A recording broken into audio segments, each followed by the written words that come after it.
কোটা আন্দোলনের সময় তামিম ইকবাল, তৌহিদ আফ্রিদি এদের মতো বড় বড় সেলিব্রিটিরা কোথায় ছিল? তাদের সবার ফেসবুকের পোস্ট একই রকম। তৌহিদ আফ্রিদি তার ফেসবুকে লিখেছেন, গত 6 দিন ধরে দুবাইতে থাকার কারণে ফেসবুক থেকে দূরে আছি, কিন্তু দেশের সাধারণ শিক্ষার্থীদের অবস্থা সম্পর্কে জানতে পেরে ইমিডিয়েটলি আমার টিমকে সাপোর্ট পাঠাতে বলে দিয়েছি। দেশে এসে সাথে সাথেই সাধারণ শিক্ষার্থীদের পাশে দাঁড়াতে চাই, আর কোনো রক্তক্ষরণ দেখতে চাই না। তিনি আসলে এটাই বোঝাতে চেয়েছেন যে দেশের বাইরে কোনো নেটওয়ার্ক টাওয়ার নেই।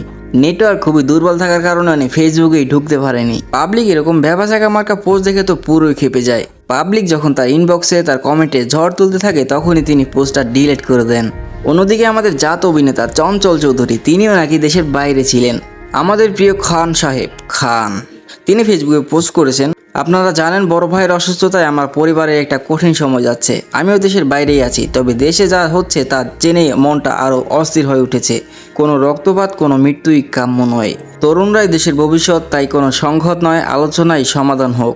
এই অস্থিরতা দ্রুত কেটে যাক, দেশ ও দেশের মানুষ ভালো থাকুক। আর ওনার এই পোস্ট দেখে খান সাহেবের মায়ের বাবা পাবলিক পুরো তাল গাছে তুলে দেয়। কেউ কেউ বলছে, আপনাকে নিয়ে যারা ট্রল করতো আমরা তাদের সাথে কত ঝগড়া করেছি, আর সেই আপনারাই আমাদের বিপদের সময় কোনো চুলের উপকারে আসেন না। দেশের এত এত ছাত্র কি আপনার ভাই না? আন্দোলনে তো মাঠে চাইনি, শুধু পাশে আছেন, এটাই দেখতে চেয়েছি। আবার কেউ বা বলছে আমাদের খান সাহেব এবার গর্ত থেকে বের হয়েছে, আমরা তো ভেবেছিলাম আপনি পটল তুলেছেন। আপনি ফেসবুকে পোস্ট না করলে আপনার গায়েবী জানাজা পড়তাম। আপনারা কি একটা জিনিস খেয়াল করেছেন যে সেলিব্রিটিরা যখন বুঝতে পেরেছে যে তাদের পিঠ দেয়ালে ঠেকে গেছে, যে তারা যদি এখন মুখ না খোলে তাহলে এই দেশের জনগণ তাদের পুন মাইরা তাল গাছে তুলে দিব, তখন তারা এই দায়ভার সামলানোর জন্য ফেসবুকে নাম মারতো একটা পোস্ট দেয়।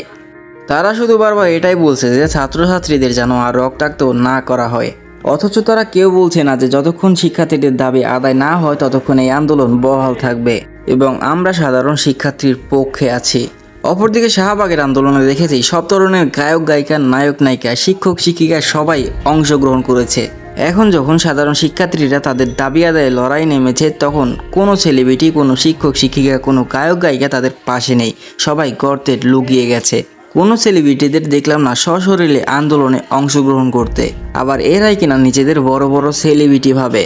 অন্যায়কে অন্যায় বলা তো অপরাধ নয়, আর যদি এটাকে অপরাধ বলা হয়ে থাকে তাহলে তার প্রতিবাদ করুন। দেশের এত এত শিক্ষার্থীরা কখনো অন্যায়ের বিরুদ্ধে লড়াই করে না, তারা ন্যায় পাওয়ার জন্যই লড়াই করে। আর আপনারা এত বড় সেলিব্রিটিরা তাদের পাশে না দাঁড়িয়ে গর্তে লুকিয়ে থাকেন।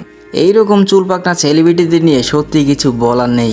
সবশেষে একটাই কথা বলবো, যারা যারা শিক্ষার্থীদের পাশে দাঁড়ায়নি, যারা যারা শিক্ষার্থীদের আন্দোলনের সমর্থন করেনি, যে সেলিব্রিটিরা মুখ বুজে সবকিছু দেখে গেছে, যারা এই অন্যায়ের কোনো প্রতিবাদ করেনি, সবগুলাই হচ্ছে এক একটা পা চাটা চোদানির ফোয়া।